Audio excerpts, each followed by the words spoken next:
বহুত দুখ কষ্টৰ মাজতো জীয়াই আছোঁ।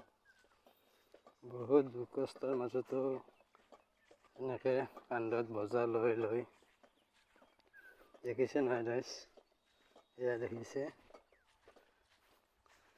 এনেকৈ বহুত দুখ কষ্টৰ মাজত আমি জীয়াই আছোঁ। আৰু এনেকৈ ধৰি লওক দুখ কষ্টৰ মাজত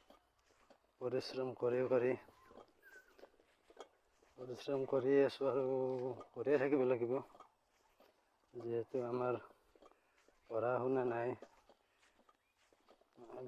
শিক্ষাও এনেকৈ ল'ব নাপালোঁ, পঢ়া শুনা বেছি কৰিব নাপালোঁ, সেইকাৰণে আমি এনেকৈ দিনটো বজা লৈ লৈ গাঁৱে ভূঞে এনেকৈ ঘূৰি থাকিব লগা হয়।